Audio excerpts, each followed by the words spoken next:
తెలుగు రాష్ట్రాల్లో ఎండలు ఠారెత్తిస్తున్నాయి. ఉదయం 10 గంటలకే భానుడు బెంబేలెత్తిస్తున్నాడు. దీంతో బయటికి రావాలంటేనే వణుకు పుడుతుంది.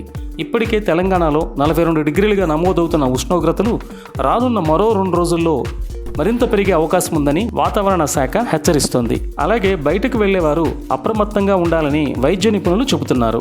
ఎండ తీవ్రత, వడగాలుల సమయంలో విపత్తు నిర్వహణ శాఖ అధికారులు పలు కీలక సూచనలు చేస్తున్నారు.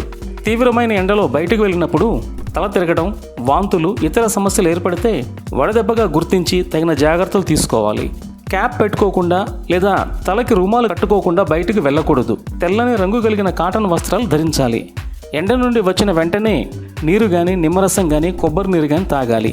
వడదెబ్బకు గురైన వారు సాధారణ స్థితికి రానట్లయితే శీతల వాతావరణంలో దగ్గర ప్రాథమిక ఆరోగ్య కేంద్రానికి తరలించాలి. ఉప్పు కలిపిన మజ్జిగ, గ్లూకోజ్, ఓఆర్ఎస్ కలిపిన నీరు తాగొచ్చు. ఓఆర్ఎస్ కానీ ఇంట్లో తయారు చేసే లస్సీ లేదా నిమ్మకాయ నీరు లేదా నిమ్మకాయ కలిపిన మజ్జిగ వంటి పానీయాలు తీసుకోవాలి.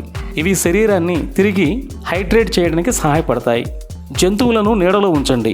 అవి తాగేందుకు పుష్కలంగా నీరు అందుబాటులో ఉంచండి. ఇంటిని చల్లగా ఉంచుకునేలా తగిన జాగ్రత్తలు తీసుకోండి. చల్లని నీటితో స్నానం చేయండి. శరీరాన్ని చల్లబరిచేందుకు ఫ్యాన్ ఉపయోగించుకోండి. తడి దుస్తులను ఉపయోగించండి. ఒంటరి వృద్ధులు లేదా అనారోగ్యంతో ఉన్నవారి ఆరోగ్యాన్ని ప్రతిరోజు పర్యవేక్షించండి. బయటికి వెళ్ళినప్పుడు కూలింగ్ గ్లాసెస్, అలాగే క్యాప్, గొడుగు, వీటితో పాటుగా పాదరక్షలను తప్పకుండా ధరించండి.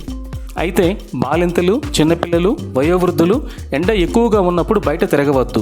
ఎక్కడికైనా బయటకు వెళ్తే వెంటనే ఓ బాటిల్తో నీళ్లు తీసుకెళ్ళటం మర్చిపోవద్దు.